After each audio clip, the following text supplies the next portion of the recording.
할렐루야. 감사합니다. 오늘도 예배 가운데에서 오직 하나님만 바라보시고 하나님 음성 듣고 돌아가는 그런 예배 자리가 되길 축복합니다. 예전에 개그 프로그램에서 회자되었던 유행했던 그러한 유행어가 하나 있는데, 그게 뭐냐면 고객님 많이 당황하셨어요. 역시 내가 그럴 줄 알았어. TV 절대 안 보시죠? 그러한 어떤 우스갯소리가 있었습니다. 많이 당황하셨어요. 지금 오늘 이 다메섹에 있는 유대인들이 많이 당황하고 있습니다. 우리 오늘 보면 앞에 있는 22절 말씀을 읽도록 하죠. 사울은 힘을 얻어 예수를 그리스도라 증언하여 다메섹에 사는 유대인들을 당혹하게 하니라. 다메섹에 사는 유대인들입니다. 그리스도인들을 체포하고 심지어 잡아 죽이기까지 했던 이 유대주의의 앞잡이 역할을 했던 바울 아닙니까? 그런데 이 바울이 며칠 만에 완전히 사람이 180도 바뀌어서 그렇게 박해하던 비난하던 그런 예수를 오히려 증언하는 그러한 이 증인의 선봉에 선 모습을 보고 이 유대인들이 굉장히 크게 아주 당황을 합니다. 믿는 도끼에 발등을 찍힌 것처럼, 뒤통수를 맞은 것처럼 멘붕에 빠지고 말죠. 그러나 그들은 곧 이 멘붕에 빠졌던 것을 수습을 하고 정신을 차리고 무엇을 결단하느냐? 블랙리스트 1호에 올립니다. 그래서 안 되겠다, 제거해야 되겠다, 제거 명단 1순위에 바울을 올리고 잡아 죽이기 위해서 작당을 하기 시작합니다. 우리 23절 말씀입니다.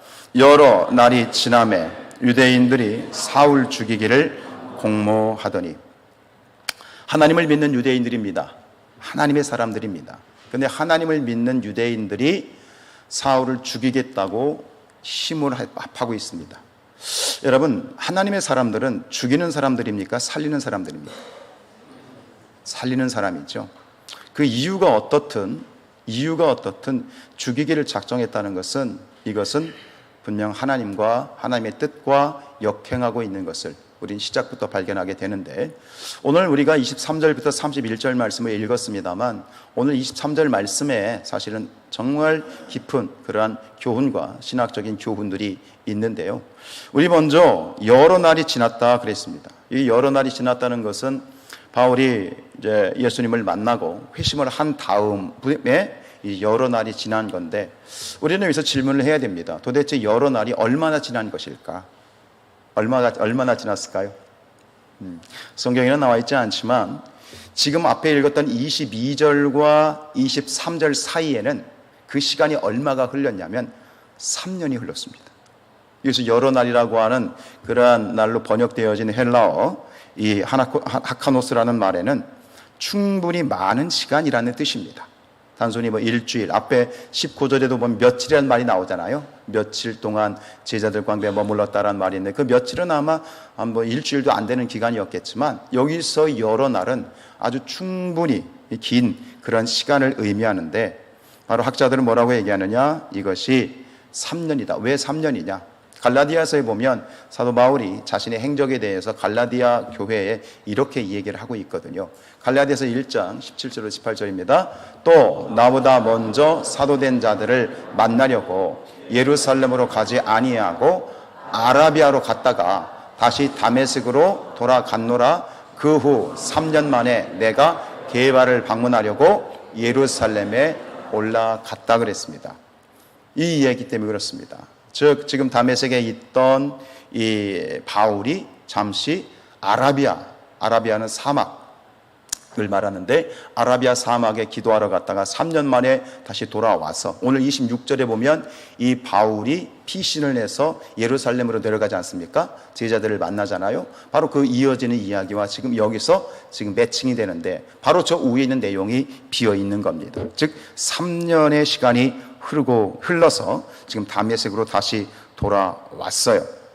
그런데 여기서 다시 23절에 우리가 주목을 해야 되는데, 여러 날이 지났다. 즉 3년이 지났어요. 그리고 다시 다메섹으로 돌아왔어요. 아라비아에서. 근데 다시 여기서 우리는 지나메라는 단어에 또 우리가 주목을 해야 되는데, 이 지났다라는 말이 가지고 있는 원어의 뜻은 뭐냐면 채워지고 있었다라는 말입니다. 여러분 좋아하시는 가수 노사연 가수 아시죠? 또 이럴 줄 알았어. 전혀 말씀하고 찬양만 알지 가요는 전혀 모르시죠? 내가 그럴 줄 알았어. 목사가 타락해가지고 노사연이나 알고 그러지. 노사연 씨가 불렀던 노래 기억나십니까? 우리는 늙어가는 것이 아니라 익어가는, 어떻게 아세요 가사를? 우리는 늙어가는 것이 아니라 익어가는 거다. 무슨 얘기냐면 그냥 시간이 흘러서 나이가 들어서 늙어가고 있는 것이 아니라 이 기간은 내가 뭐하고 있는 기간? 익는다는 건 뭐예요? 채워지고 있다는 그 표현과 저는 같다고 생각합니다. 그러니까 3년을 지내면서 아라비아 사막에서 기도하고 돌아온 이 바울은 그냥 시간을 보낸 것이 아니라 그 3년 동안 뭐예요? 채워진 거예요. 성숙해지고 그렇게 채워졌던 시간을 보낸 것 있죠. 예수님께서는 메시아 사역을 이제 하시기 위해서 본격적으로 공생애를 하시기 전에 40일 동안 유대 광야에 나가서 기도하셨습니다. 예수님이 왜 그곳에서 뭐 하시기 위해서, 물론 기도하기 위해서 가셨죠. 그럼 예수님이 그 광야 40일, 유대 광야에서 40일 동안 금식 기도하셨는데요. 그 기간은 무슨 기간일까요? 예수님이 무엇 하는 기간입니다. 두 자로 한번 줄여보면 그 40일 동안 예수님께서는 광야에서 금식하시면서 기도하시면서 그 기간은 예수님이 무엇을 하는 기간이었다? 그렇습니다. 준비하는 기간. 앞으로 이 인류 역사, 죄로 인해서 죽을 수밖에 없는 인생들을 구원하시기 위해서 화목제물로 오신 예수님이 3년의 사역을 뭐하는 것? 준비하는 기간. 그것이 바로 예수님의 공생애 전에 40일 기도였던 것. 마찬가지예요. 오늘 이 바울도 역시 뭡니까? 앞으로 이 바울이 예수님을 만나고 난 다음에 언제 죽냐면 AD 68년에 네로 황제 들어보셨죠? 로마의 네로 황제에 의해서 순교를 당하게 되어지는데 추정하는 것은 AD 67년 내지 68년에 이제 순교를 한 걸로 봐요. 그래서 예수님을 회심한 다음에 약 몇 년을 사역을 하게 되느냐? 약 30년을 사역하게 돼요. 재밌지 않아요, 여러분? 뭐 그게 일부러 그런 건 아니지만 예수님이 몇 년 동안 사역을 하셨죠? 3년 하셨죠? 근데 바울은 몇 년 했다고요? 30년을 했죠. 30년을 했어요. 그러니까 30년의 이방의 땅끝까지 복음을 증거하는 사도로서 그 복음 사역에 들어가기 전에 이 바울은 3년 동안 아라비아 사막에서 기도하면서 뭐한 기간? 준비한 기간이에요. 그래서 이 모종의 준비를 통해서 구체적으로 그곳에서 어떻게 기도했는지 어떤 모습으로 보냈는지는 성경 기록에 아무 데도 있지 않지만 분명한 것은 그곳에서 모종의 준비를 통해서 이제 바울이 고백했던 것처럼 주 예수께 받은 사명 곧 하나님의 은혜의 복음을 증거하는 일을 마치려 하면 나의 무엇조차 생명조차 내어놓을 수 있는 그런 준비를 하는 시간을 가졌던 것이죠. 다시 다메섹으로 돌아왔을 때 바울은 이제 출격 준비 완료가 된 것입니다. 여러분, 준비한다는 것 굉장히 중요한 일입니다. 우리가 어떤 살아가면서 감당해야 될 일들이 많이 있습니다. 일상에 있어서 우리가 한 가정의 가장으로서 또는 자녀로서 부모에게 또 부모로서 자녀에게 혹은 직장에서 맡은 역할을 한다든가 우리가 일상에서 감당해야 될 일들이 굉장히 많고요. 또 우리는 그리스도인이기 때문에 하나님의 사명을 받은 자들로서 사명을 위해서 감당해야 될 일들도 많습니다. 근데 막상 그런 일들이 내 앞에 부딪혔을 때, 내 앞에 직면되었을 때 우리는 많이 뭐하죠? 당황하셨어요. 그렇죠? 당황하게 돼요. 근데 그 당황을 하게 되는 결정적인 이유가 왜 그래요? 우리가 아직 뭐가 안 돼 있어서 준비가 되어 있지 않기 때문에 많이 당황을 해요. 마치 기말고사 시험지를 받아든 학생처럼 학생이 열심히 충분히 공부를 하고 준비를 했다면 시험지를 받아들으면 부담은 되지만 돌파하면서 시험 문제를 끝까지 잘 풀어갈 수 있지만 준비가 안 된 학생은 그냥 그렇게 허무하게 이제 답안지를 낼 수밖에 없죠. 준비되어져야 합니다. 준비가 되어져 있으면 그 당면한 문제가 준비되어 있지 않으면 위기가 되지만 준비되어 있는 사람에게는 뭐가 돼요? 기회가 되는 것 있지요. 우스갯소리 하나 할게요. 어떤 신학생이 이제 공부를 엄청 하기 싫었나 봐요. 근데 이제 시험 공부를 하는데 마침 그 시험 과목이 뭐였냐면 성령론이라는 시험이었어요. 그래서 이게 받아보니까 역시 하얀 건 종이고 까만 건 문제야. 그래가지고 꾀가 나가지고 거기다 답안지 뭐라고 썼냐면 성령님은 다 아십니다. 이렇게 썼어요. 그걸 놓고 이제 교수님이 하도 기가 막혀. 이놈 봐라. 그래가지고 거기에 채점을 했는데 뭐라고 채점을 했을까요? 성령님은 100점, 너는 빵점. 그렇습니다. 여러분, 준비되어 있으면 모든 문제는 기회가 됩니다. 그렇죠? 기회는 준비하는 자의 것이고 준비하고 있으면 기회가 되고 그 기회는 결국 뭐가 되냐? 선물이 됩니다. 며칠 전에 제가 한 지인과 함께 외국에 있는 지인과 함께 이제 통화를 하는 일이 있었는데, 그 지인도 지금 저희 교회에서 상황을 좀 알고, 특별히 꿈땅에 대한 매입에 대한 일도 알아요. 그래서 이렇게 대화를 하다가 대뜸 그 분이 그렇게 말씀하셨다고요. 목사님, 저 꿈땅은 하나님의 선물입니다. 그러는 거예요. 저 꿈땅은 하나님께서 성산교회에 주신 선물입니다. 근데 그 얘기를 딱 듣는 순간, 그게 선물이란, 오늘 특송에도 참 선물이란, 우리의 모든 것이 하나님의 선물입니다라는 그런 가사가 있었지만, 그 선물이라는 워딩을 딱 듣자마자 이제 눈이 열리는 거예요. 그냥 하나님께 감사합니다, 은혜입니다 라는 그런 표현을 많이 썼었는데, 선물이다라는 그 단어가 가슴에 팍 와닿았습니다. 믿음으로 받으셨으면 좋겠습니다. 예. 여러분, 우리가 2024년도 영신 예배 때 우리가 저 땅에 대해서 하나님 앞 주신 마음을 가지고 비전 1412 선포를 했어요. 그리고 우리는 1년 동안 기도로 준비했고, 마침내 하나님께서는 정확하게 1년 만에 저 땅을 우리 성산교회에 주셨고 하나님의 지경으로 허락해 주셨습니다.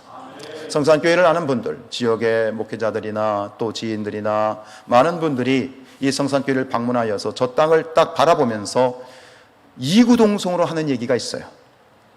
뭐라고 하냐면, 심히 보기에 좋습니다.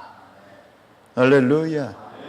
여러분, 준비되어지면 위기가 아니라 기회가 되고 선물이 된다. 각자의 우리 개인적인 신앙과 우리 공동체가 준비하는 그런 믿음이 있기를 축복합니다. 열왕기하 4장 6절 말씀 읽습니다. 그릇에 다 찬지라 여인이 아들에게 이르되 또 그릇을 내게로 가져오라 하니 아들이 이르되 다른 것이 없나이다 하니 기름이 곧 그쳤더라. 엘리사 선지자의 이야기 아시죠? 엘리사 선지자의 제자 중에 한 제자가 죽었어요. 근데 그 제자의 이제 미망인과 자녀들이 먹고 살 길이 막막한 거예요. 그때 이 엘리사에게 와서 우리가 어떻게 합니까? 우리 지금 죽게 생겼습니다. 그럴 때에 뭐라고 말하냐면, 동네 다 돌아다니면서 빈 그릇 다 모아와라. 그 다음에 어떤 일이 벌어져요? 오병이어의 기적이 일어나는 거예요. 기름이 그치질 않아요. 계속 붓는데 다 가득 차요. 그리고 그 얘기하는 거예요. 야, 그릇 없다, 가져와라. 그랬더니 그릇이 없습니다. 근데 저는 이 마지막 부분이 늘 마음에 와닿아요. 기름이 곧 그쳤더라. 그릇이 없으니 기름도 그치는 거예요. 준비되어진 것이 없으면 스탑하는 거예요. 더 준비되어졌더라면 하염없이 하나님이 채워 주셨을 거예요. 준비되어짐, 얼마나 중요한 일인지요. 여러분, 우리 성산교회가 준비해야 돼요. 무엇을 준비해야 될까요? 우리가 준비해야 될 그릇, 우리가 준비해야 될 그릇은 무슨 그릇일까요? 여러분이 예수님께 답이 있고 오늘 바울에게 답이 있어요. 예수님이 유다광야에서 40일 동안 뭐 하셨습니까? 지금 이 바울이 3년 동안 아라비아 사막에 가서 무엇을 했습니까? 예수님이 무슨 그릇을 준비하셨습니까? 기도의 그릇을 준비하셨고, 여러분, 우리가 준비해야 될 그릇은 바로 기도의 그릇입니다. 기도의 그릇을 준비하고 기도의 분량을 우리가 확보하는 만큼 능력 있게 돌파할 수 있고 이길 수 있고, 그리고 하나님이 주신 기회를 그러한 어떤 이 축복으로 누리게 되는 이런 일들 가운데 우리 모두가 그런 소망을 가지고 기도할 수 있기를 원합니다. 여러분, 바울 다시 한번 생각해 보십시다. 바울이 말씀드렸던 것처럼 약 몇 년을 사역을 했다고요? 30년이에요. 30년. 정확하게 30년 좀 넘는데 대략 30년인데요. 30년의 이 바울의 사역이 늘 뭐 할렐루야 하고 막 아름답게 간증하고 좋고 재밌고 편안하고 그랬어요? 30년을 어떻게 보냈는지 한번 보세요. 고린도후서에서 바울이 이렇게 얘기해요. 고린도후서 11장 24절입니다. 유대인들에게 40에서 하나 감한매를 5번 맞았어요. 여러분, 그 싱가포르의 그 범죄 그 처벌법이 뭔지 아시나요? 싱가포르. 예, 태형이에요, 태형. 지금도 태형을 하고 있는데 이 태형을 맞다가 죽는다고 그러죠. 이거 태형을 말하는 거예요. 여러분, 40에 하나 감한매라는 건 뭐냐면 죽기 직전까지 맞았다는 거예요. 살피고, 야, 죽었냐? 더 때려. 죽기 직전까지 매를 몇 번 맞아? 싱가포르의 태형이요, 굉장히 위력이 있대요. 그래서 끔찍하대요. 자, 25절입니다. 3번 태장으로 맞고, 1번 돌로 맞고, 3번 파선하고, 일주야를 깊은 바다에서 지냈어요. 26절, 여러 번 여행하면서 강의 위험, 강도의 위험, 동족의 위험과 이방인의 위험과 신의 위험과 광야의 위험과 바다의 위험과 거짓 형제 중에 위험을 당하고, 우리가 아는 식으로 산전수전 공중전 우주전까지 겪고, 이게 뭐 그냥 좋은 일이 아니라, 그 다음에 27절, 또 수고하며 애쓰고 여러 번 자지 못하고 줄이며 목마르고 여러 번 굶고 춥고 헐벗었노라. 이게 30년의 여정이에요. 여러분, 상상만 해도 이게 느껴지시기나, 감히 이게 몸에 느껴지시기나 하십니까? 그게 바울은 30년 동안 저렇게 사역했어요. 늘 살얼음판을 걷는 거예요. 늘 죽음의 그림자가 늘 드리워져 있던 그 시간들을 3년도 아니고 30년을 보내면서 정말 예수 그리스도의 십자가의 복음을 증거하려고 그렇게 몸부림을 쳤는데, 이렇게 그가 30년의 힘든 여정들을 돌파할 수 있었던 이유가 뭐냐는 거예요. 마지막 사도 바울이 죽기 전에 쓴 성경이 디모데후서입니다. 신약의 13권 성경 중에, 사도 바울이 쓴 13권 성경 중에 바울의 유언처럼 쓰여진 성경이 디모데후서입니다. 디모데후서에서 사도 바울은 이렇게 고백을 합니다. 디모데후서 4장 7절, 나는 선한 싸움을 싸우고 나의 달려갈 길을 마치고 믿음을 지켰다. 여러분, 지금 이 바울의 이 고백이 누구의 고백과 똑 닮아 있지 않나요? 누구죠? 예수님이죠. 예수님이 십자가상에서 하셨던 7가지 말씀 중에 하나 뭐죠? 내가 다 이루었다. 나의 선한 싸움을 싸우고 나의 달려갈 길을 마치고 믿음을 지켰다. 30년 산전수전 공중전 우주전까지 겪으면서 정말 수없이 죽을 고비를 넘기면서 내가 복음을 증거했으나 나는 마침내 다 이루었다 라고 고백하는 것. 예수님이 마지막에 내가 다 이루었다라는 그 고백, 그 승리의 고백, 마지막에 그 고백, 맨 처음에 예수님이 뭘 하셨다고요? 40일 동안 금식하며 기도하셨더니 그 기도가 마지막에 다 이루었다라고 고백했던 것처럼, 사도 바울이 예수님을 만나고 3년 동안 아라비아 사막에서 기도하였더니 그것으로 복음이 시작되었는데, 마지막 바울의 고백도 역시 나는 다 이루었다.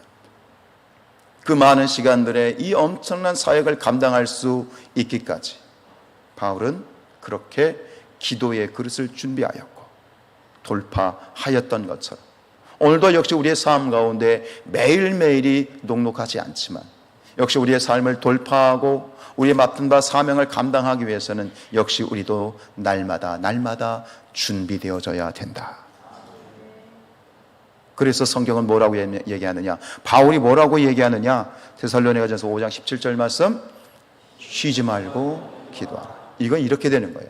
쉬지 말고 기도로 준비하라. 여러분, 우리가 오늘 한 주간을 시작하는 일요일, 주일, 이 한 주간을 시작하는 오늘 이 예배가 가지고 있는 의미 중에 하나가 뭡니까? 우리가 이 예배를 통해서 한 주간을 준비하는 거예요. 한 주간 살아가면서 어떤 일이 있을지 몰라요.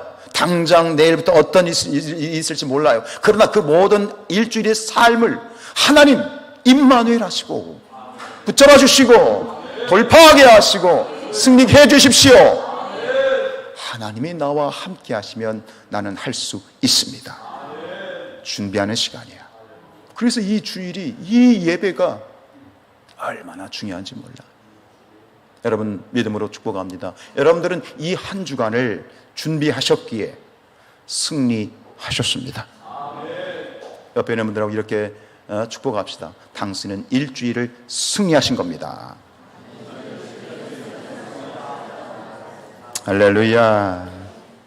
23절 말씀 다시 한번 보죠. 다시 한번 읽습니다. 여러 날이 지나매 유대인들이 사울 죽이기를 공모하였다.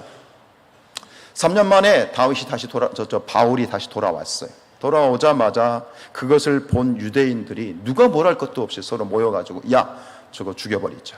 바울 죽여버리자. 공모를 합니다. 근데 오늘 23절 말씀을 중심으로 말씀을 우리가 전하고 있는데, 결국은 제가 이 말씀을 23절부터 31절까지를 잘랐습니다. 그리고 잘라놓고 관찰을 했더니 여기에 죽인다라는 말이 몇 번이 나오냐? 몇 번 나올까요? 3번이 나오더라고요. 자, 23절에 한 번 나오고요. 24절입니다. 그들이 그를 죽이려고 밤낮으로 성문까지 지켰다. 말씀을 읽을 때 그냥 읽지 마시고 한번 관찰을 하시면 재밌어요. 근데 또 한 번 나와요. 29절입니다. 시작. 그 사람들이 죽이려고 힘쓰거늘. 뭐 이렇게 딱 잘라놓고 누가가 사도행전을 쓰면서 내가 3번을 써야지 그런 건 아니겠죠. 그러나 어쨌든 성령의 감동에 의해서 3번 죽인다는 말이 나왔다는 것은 3-4번이 가지고 있는 의미 아시죠? 그들의 이 악한 마음을 여기서 우리가 발견해낼 수 있는 것이죠. 그런데 이렇게 바울을 죽이겠다고 혈안이 되어 있는 이 모습이 또 누구의 앞에 있었던 누구의 모습과 너무나도 똑 닮아 있지 않나요? 누구였죠? 바울이요. 바울. 지금 바울을 죽이겠다고 이제 3번씩이나 언급되어져 있는 이 유대인들의 모습이 앞에 예수님을 만나기 전에 누구의 모습? 바울과 또 똑같아. 9장 1절. 사울이 주의 제자들에 대하여 여전히 우엽과 살기가 등등하여. 지금 이 유대인들이 죽이겠다 한 거하고 지금 바울이 믿는 자들을 잡아 죽이겠다고 살기 등등한 모습이 똑 닮아 있어. 여러분, 도대체 왜 바울도 그랬었고요. 예수님 믿기 전에 바울도 그랬어. 바울도 그랬고 지금 유대인들도 그렇고 왜 예수 믿는 사람들은 이렇게 못 잡아먹어서 안 달릴까요? 왜 이렇게 못 잡아먹어서 안 달릴까요? 개인적으로 뭐 빚진 게 있나요? 개인적으로 미운 게 있나요? 왜 그렇죠? 그들이 가지고 있는 신념 때문에 그래요. 그들이 가지고 있는 신념. 근데 그 신념이 어디서 온 게 문제다? 율법에 있다는 거야. 이들이 왜 믿는 자들을 이렇게 잡아 죽이려고 하느냐? 구약의 율법에 명시되어 있기 때문이에요. 자, 볼까요? 레위기 24장 16절 말씀입니다. 여호와의 이름을 모독하면 그를 반드시 죽일지니 온 회정이 돌로 그를 칠 것이니라. 거류민이든지 본토이든지 여호와의 이름을 모독하면 그를 죽일지니라. 지금 여호와의 이름을 모독한다라는 게 뭐예요? 4자로 줄이면 무슨 죄? 신성 모독이에요. 신성 모독은 죽이되 어떻게 죽여? 첫 번째, 반드시 죽여요. 반드시. 일도 용서가 없다 이거예요. 반드시 죽여야 되고, 두 번째, 뭘로 죽여? 어떻게 죽여? 어떤 방법으로? 돌로 쳐 죽여라. 그 스데반이 어떻게 죽었어요? 돌에 맞아 죽었잖아요. 그게 왜 그러냐면 율법에 명시되어 있기 때문이에요. 즉 유대인들의 입장에서 봤을 때 예수님은 신성 모독을 조장하는 이단의 괴수고, 그리고 예수님을 따르는 그러한 그리스도인들도 다 어떻게 쳐 죽일 놈들인 거예요. 유대인들의 입장에서 보면, 그들이 가지고 있었던 그 구약의 율법으로 보면 당연히 이 이단 괴수들은 돌로 쳐 죽여야 되는 거예요. 그러나 여기서 우리는 중요한 교훈을 가지고 말씀을 정리하려고 합니다. 잘못된 신념, 잘못된 신행관이 초래할 수 있는 극단적인 예를 우리는 보고 있습니다. 여러분, 하나님을 믿되 사랑하는 여러분들 잘 믿으시기 바랍니다. 잘 믿는다는 건 뭘까요? 호세아서 6장 3절입니다.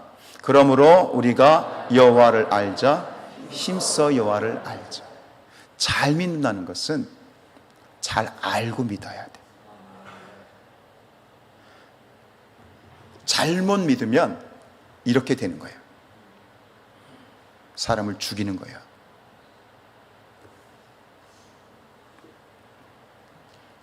신앙이란 건 무엇이냐? 신앙은 하나님이 누구신지, 하나님의 뜻이 무엇인지를 알아가는 그러한 싸움인데요.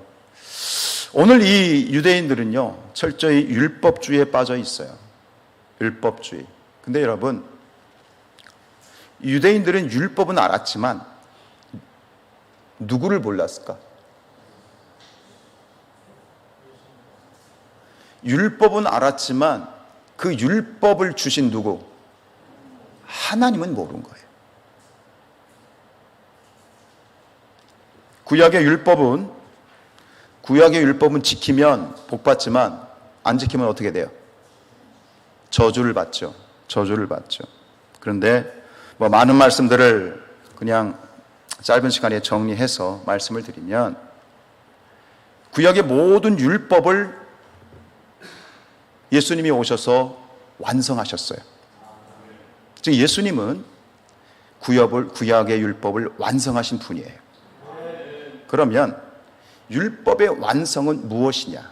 즉 율법의 완성이라는 것은 모든 구약의 율법의 핵심 주제가 뭐냐는 거예요. 그게 율법 정신이고 그게 하나님의 마음이에요. 하나님이 율법을 주셨어요. 맞아요. 그런데 율법을 주신 하나님의 마음, 그 마음을 유대인들은 모르는 거예요. 그냥 율법 조항만 가지고 따지는 거예요. 마태복음 5장 17절입니다. 내가 율법이나 선지자를 폐하러 온 줄로 생각하지 말라. 폐하러 온 것이 아니고 완전하게 하라. 여러분, 예수님은 모든 율법을 완성하신 분이에요. 그럼 율법의 완성은 무엇일까요? 로마서 13장입니다. 그러므로 사랑은 율법의 완성이니라. 율법의 완성은 율법 조항을 어겼다고 죽이는 겁니까? 살리는 겁니까? 다시 묻습니다. 살리는 겁니까? 죽이는 겁니까? 하나님은 우리에게 율법을 왜 주셨습니까? 죽이라고 주신 겁니까? 살리라고 주신 겁니까? 유대인들은 율법의 조항은 달달달 외우면서 꿰고 있었지만 율법을 주신 하나님의 마음, 율법 조항에 숨어있는 행간, 율법 정신은 전혀 읽지를 못하고 있었어요.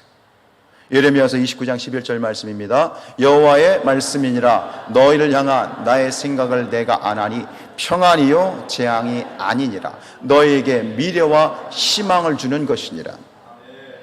구약의 율법은 결국 우리에게 재앙이 아니라 미래와 희망, 우리가 좋아하는 축복을 위해 죽으라는 말이 아니라 어떻게 잘 살라고 주신 것, 이 하나님의 마음, 아버지의 마음을 깨닫지 못한 겁니다.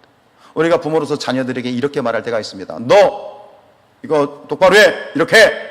또 이렇게 안 하면 너 혼난다, 맞는다. 이게 율법입니다.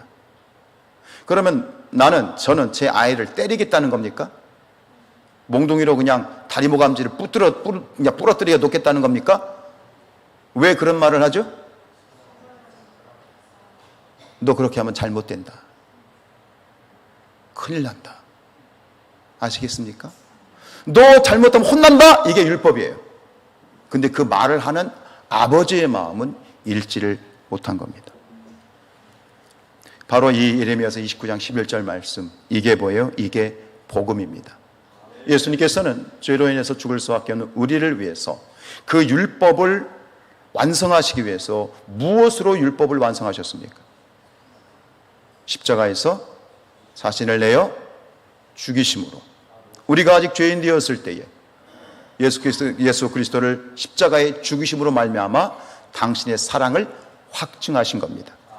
율법의 완성은 죽이는 것이 아니라 저 사람을 살리기 위해서 내가 죽는 것이 율법의 완성입니다.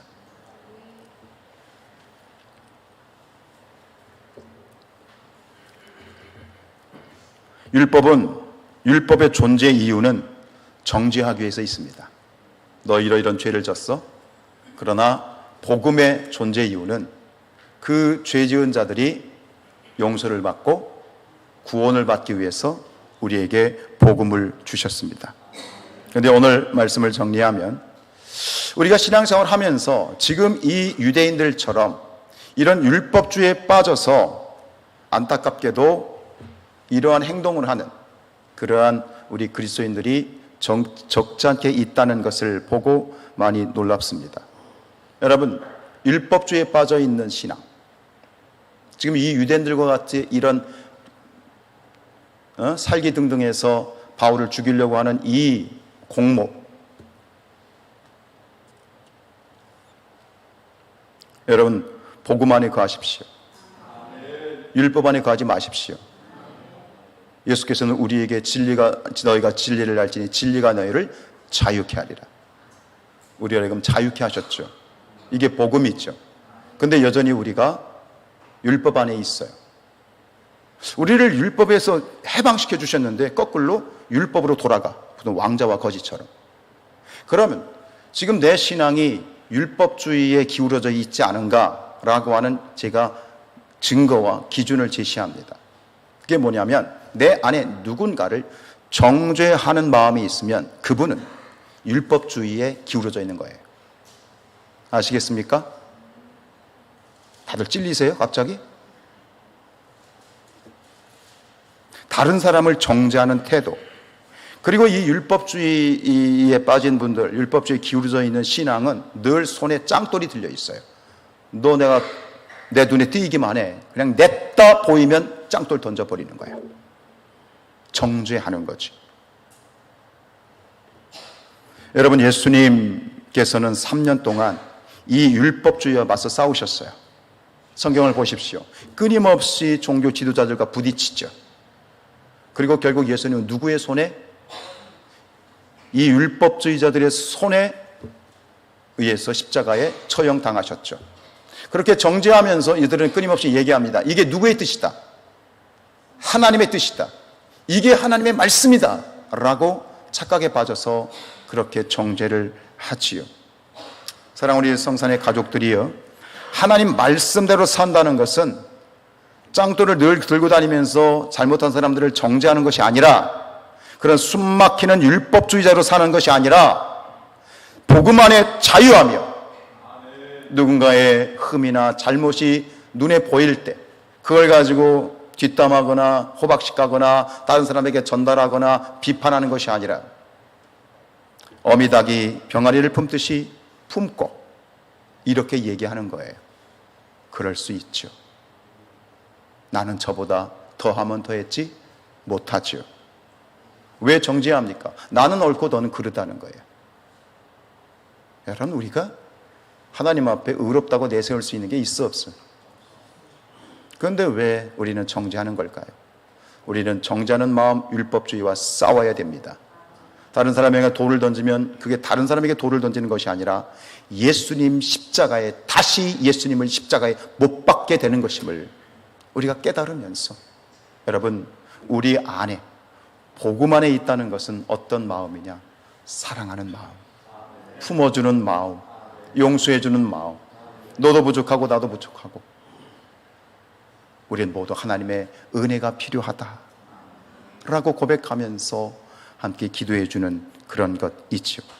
즉 복음 안에 있다라고 하는 것, 복음을 사는 그리스도인은 다른 사람을 정죄하고 죽이는 게 아니라 저 사람을 살리기 위해서 대신 누가 죽는 거예요? 나 자신이 죽는 거예요. 아멘. 우리를 살리시기 위해서 예수님이 죽으신 것이 복음이라고 우리가 말하는 것처럼 누군가를 위해서 내가 죽어지고 내가 미랄이 되어지는 것, 그게 복음이고 하나님의 뜻이고 사랑입니다. 우리 마지막 말씀 읽고 말씀을 마칩니다. 고린도전서 13장 1절입니다. 내가 사람의 방언과 천사의 말을 할지라도 사랑이 없으면 소리나는 구리와 울리는 꽹과리가 되고, 2절 내가 예언하는 능력이 있어 모든 비밀과 모든 지식을 알고 또 산을 옮길 만한 모든 믿음이 있을지라도 사랑이 없으면 아무것도 아닙니다. 사랑이 없으면 아무것도 아닙니다. 우리 사랑하는 성산의 가족들이여, 복음의 사람, 사랑의 사람이 되시기를 주님의 이름으로 축복합니다. 우리 함께